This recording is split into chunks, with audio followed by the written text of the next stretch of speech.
Dr. Belanger, how are you? Good. Sorry to hear you're having a rough time. Yeah, it's been rough. But the radiation finished on November 28th.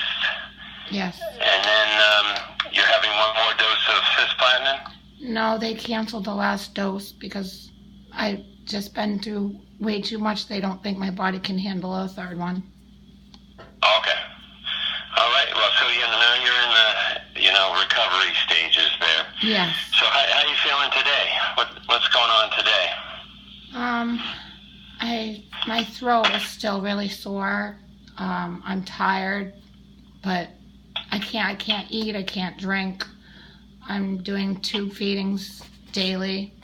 I'm coughing. I'm vomiting on a daily, at least a few times a day, vomiting.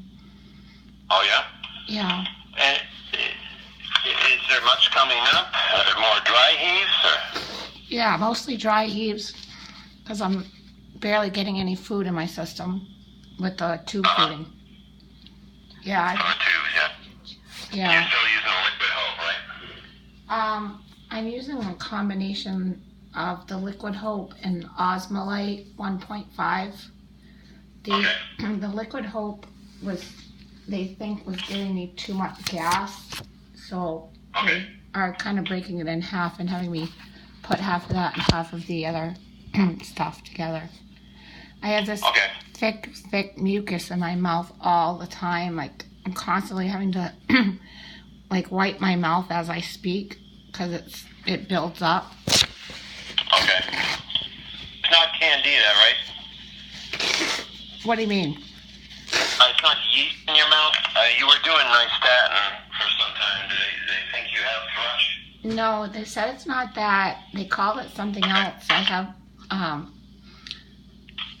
if you said it, I would recognize it, but it's something to do with the tongue and the extra mucus underneath the tongue.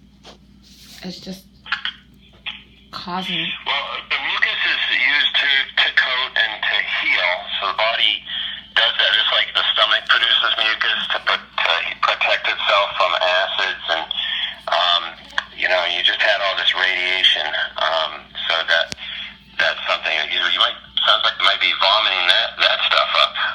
They said it's something to do with my fillings, it's interacting, the last few radiation treatments were scattering my fillings against it to make it go all over my mouth and underneath my tongue, and I've got white patches underneath my tongue, but it's not thrush. They called it something else, mucositis or something like that.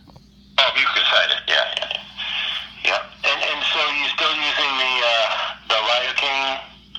The magic mouthwash? Fentanyl patch? Yeah, I'm on 100 milligrams of fentanyl right now, and I don't take any of the oxycodone at all. The only other thing I take is nausea medicine because I vomit every day, and the patch. Oh, I take the patch on the back of the ear thing, and Ativan. Sleeping pill at night, and the magic mouthwash just to try to numb my throat here and there. Yeah. That's it. Okay. Well, things should start getting better. If for the mucositis, I can make up. I can write this down, but make up a solution of chamomile tea with something called glutamine in it, and you just switch it around your mouth, and then you can spit it out. Chamomile, that herb, has anti-inflammatory effects. It's been studied to reduce the inflammation in the mouth. Okay. And glutamine is something that the mouth uses to heal, and it comes in a powder. It's an amino acid that is found in food, but the body, the upper GI tract, uses it to heal itself.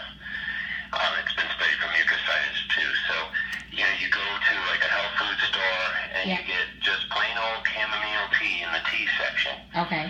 It could be tea bags. It could be that loose leaf tea. I'll write this down. Okay. And you just boil some water, and like you're making tea. Yeah. Put a couple of those tea bags in there, and this is where it's a little different. You cover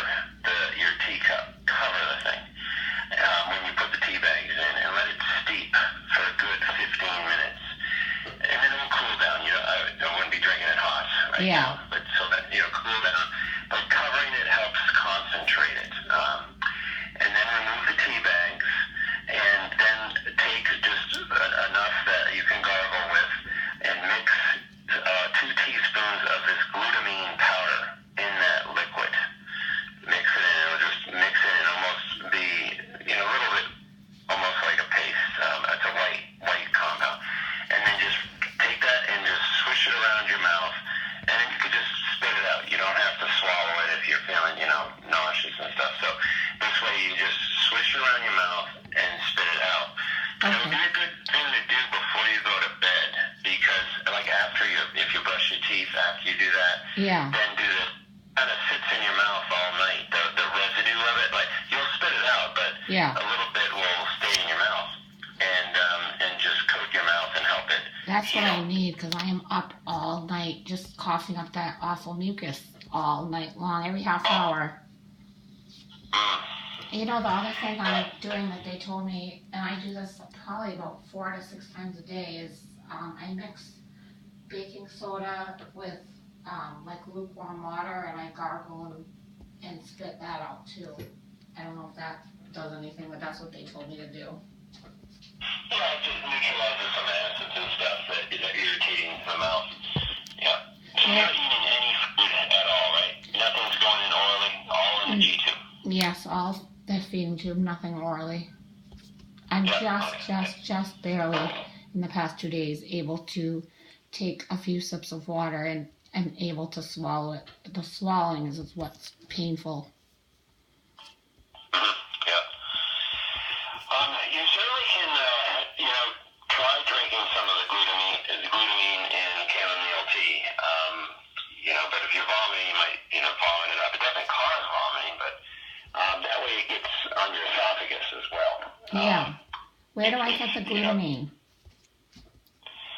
We can send it to you. We have it here. You just get the chamomile at the health food store. Okay. But you can swallow it. I'm only saying maybe try not swallowing it at first, just because you've been vomiting. But the mucositis is probably going further down your throat into your esophagus. And swallowing it won't touch that. But swallowing it would. So you can certainly swallow this. Okay. Does it taste bad? But vomit it up, I imagine all that stuff's going to start to. It should all improve soon. Mucus is there, like I said, for healing. That's part of the process. It's a nuisance, and you probably, like swallowing some of that, and you're coughing it up and all that stuff, because it just gets into your lungs and down your throat and stuff. So. Right. But it is part of the healing process. Okay, so I want to go over these labs, but it sounds like we're going to have to implement things later. So you got through the radiation, and now they'll just be following you, and this is a perfect time to we got to get your immune system better. My assistant probably mentioned to you, they weren't able to do some of the immune tests because the radiation has hurt your lymphocytes. And have you been able to take the thymus at all? Yes, I've been putting it through my tube every Monday morning. Okay, and that seems to be staying down? Yes, yep. Okay. Yeah, because your lymphocytes are cancer-fighting cells. They're in, the lymph nodes, and they're attacking cancer cells, and they get hit by the radiation and chemotherapy too. So your lymphocyte count was 9%. It should be 20 to 40%. And there's different types of lymphocytes. There's B cells, T cells, and NK cells. And because the lymphocytes are low, the B cells are low and the T cells are low. Okay. And the NK cells, they're 50. I like to see more like 100. So it'd be really good to take that thymus. Okay, yes, I'm doing that, and I'm still doing it for a month after completing the radiation, right?